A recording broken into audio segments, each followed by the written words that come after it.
தேசிய இனப்பிரச்சினை இல்லை என தோரணை.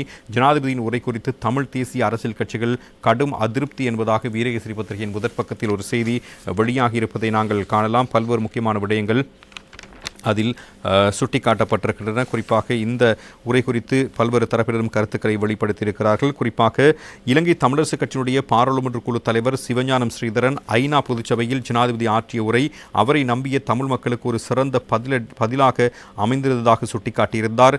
எனவே எந்த சிங்கள தலைவர்கள் ஆட்சிப்படம் ஏறினாலும் தமிழர்கள் ஏமாளிகளாகவே இருக்க வேண்டும் என்பதையே அவரது உரை புலப்படுத்தியிருந்ததாகவும் அவர் சுட்டிக்காட்டி பேசியிருக்கிறார். தமிழர்களின் இனப்பிரச்சினைக்கு தீர்வு காண்பதற்கு தற்போதைய அரசாங்கம் தயாராக இல்லை என்பதை ஜனாதிபதி அன்றகுமார் திசாநாயக்கவின் கடந்த கால பாராளுமன்ற உரைகள் வெளிப்படுத்தியிருக்கின்றன. அதே நிலைப்பாட்டையே இப்பொழுது ஐநா பொதுச்சபையிலும் மனித உரிமைகள் பேரவையிலும் அரசாங்கம் எடுத்துரைத்திருக்கிறது. அது மாத்திரமன்றி சுமார் 30 வருடங்களுக்கு மேலாக பல்லாயிரம் உயிர்களை பலியெடுத்து தமிழர்கள் நடத்திய உரிமை போராட்டத்தை மலினப்படுத்தும் வகையிலான செயற்பாடுகளே தேசிய மக்கள் சக்தியினால் முன்னெடுக்கப்படுகிறது என்ற விடயமும் அவரால் சுட்டிக்காட்டப்பட்டிருக்கிறது. சிங்கள பௌத்தர்களாகிய தாமே இந்த நாட்டினுடைய உரித்தாளர்கள் எனவும் தமிழர்கள் தமக்கு அடிமைகளே எனவும் சிந்திக்கும் எண்ணப்போக்கு இங்கு மேலோங்கி இருக்கிறது. இதனை சீரமைப்பதற்கு சிங்கள மக்களின் மனநிலையில் மாற்றம் ஏற்பட வேண்டும். இருப்பினும் இப்படியான ஆட்சியாளர்களின் கீழ் அம்மாற்றம் ஒருபோதும் ஏற்படாது என்பதாக ஸ்ரீதரன் எம்பி சுட்டிக்காட்டியிருப்பதையும் பத்திரிகைகள் பிரதானமாக தந்திருப்பதை அவதானிக்கக்கூடியதாக இருக்கிறது. அதே போன்று தமிழர் இனப்பிரச்சினைக்கு தீர்வு வழங்கப்படும் என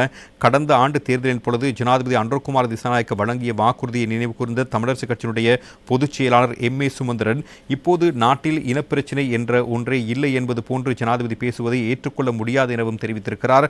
அது மாத்திரமன்றி இனப்பிரச்சினைக்கான தீர்வு குறித்து கலந்துரையாடுவதற்கான சந்திப்பை கோரி ஜனாதிபதிக்கு தாம் கடிதம் அனுப்பி வைத்திருக்கும் நிலையில் அதற்கு எத்தகைய பதில் வருகிறது என பொறுத்திருந்து பார்ப்போம் என்பதாகவும் சுமந்திரன் குறிப்பிட்டிருப்பதையும் பத்திரிகைகள் சுட்டிக்காட்டியிருக்கின்றன. ஜனாதிபதியுடைய இந்த உரை குறித்து தமிழ் தேசிய கூட்டணியின் சார்பில் கருத்துரைத்த அதன் பேச்சாளர் சுரேஷ் பிரேமச்சந்திரனும் பல்வேறு விடயங்களை வெளிப்படுத்தியிருக்கிறார். புதிய அரசாங்கம் அவர்கள் செல்லும் சகல இடங்களிலும் இலங்கையில் இனப்பிரச்சினை இல்லை எனவும் பொருளாதார பிரச்சினையே இருக்கிறது எனவும் கூறி வருவதை பார்க்க முடிகிறது. மாறாக தமிழின படுகொலை குறித்தோ அல்லது நீதி மற்றும் பொறுப்புக்குரல் குறித்தோ எங்கும் அரசாங்கம் அதன் ஈடுபாட்டை காண்பிக்கவில்லை. தமிழின பிரச்சினைக்கான தீர்வை முன்வைக்காததுடன் மாத்திரமன்றி காணி சுவீகரிப்பு உள்ளிட்ட ஏனைய பிரச்சனைகள் தொடர்பிலும் வெறுமனே வாக்குறுதிகள் மாத்திரமே வழங்கப்படுகின்றன.